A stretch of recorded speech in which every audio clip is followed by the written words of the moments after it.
Welcome to A Dose of Ngay.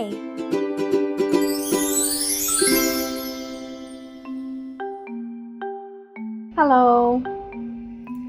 Welcome to A Dose of Ngay. ဒီငယ်ကဒီနေ့တော့ဘာမှမချက်ပါဘူး။ဘာလို့လဲဆိုတော့လက်ခွဲထားလို့ပါ။ဒီ YouTube channel ကိုစလုပ်တော့ကတော့ဟင်းချက်တာတွေတင်မယ်ဆိုပြီးတော့လုပ်တာအခုမှစလုပ်ရေးစကားစားပဲရှိသေးတယ်လက်ကခွဲလိုက်ရတယ်လက်ခွဲလိုက်ရတော့အခုကဟင်းချက်လို့မရပါဘူးဘယ်လက်ဆိုပေမဲ့လို့လဲ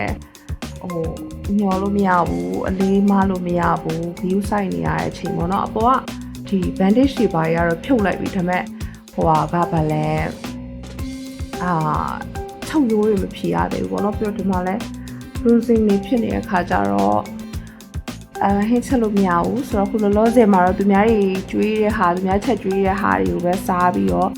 စိန်ကြနေပါတယ်ဒါပေမဲ့လို့အဓိကဗီဒီယိုတွေ accept ပြတ်သွားမှာဆိုလို့ပေါ့နော် accept ပြတ်သွားမှာဆိုလို့အဲဒါကြောင့်မလို့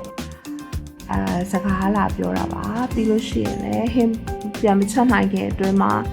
အပြင်သွားတာစားတာတောက်တာတွေကိုရိုက်ပြပါမယ်ဆိုတော့လက်ကဘာဖြစ်တာလဲဆိုတော့လွယ်ပြောလို့ရှိရင်တော့အစီကျိတ်ပေါ့နော်ဆိုလိုက်ပိုးမခွဲထားတာပါဒါမဲ့လို့stitches ကတော်တော်များတယ်12ချက်လောက်ချုပ်ထားတယ်ဆိုတော့တော်တော်လေးတော့နားရပါအောင်မယ်ရှင်အဲ့တော့ခုလောလောဆယ်မှာတော့အရန်ကိုလိမ္မာရင်ကြီးတော့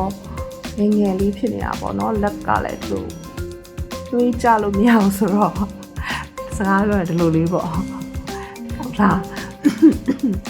ပြိုနေတာပေါ့နော်ဒီလိုလေးရက်တွေ့ပဲဆိုလဲခါးလဲထောက်လို့မရဘူးချင်လဲရိုက်လို့မရဘူးဆိုတော့လိမ္မာရင်ကြီးတော့ငယ်ငယ်လေးပါဆိုတော့စကားရလာပြောပါမယ်အားပေးပါအောင်ရှင်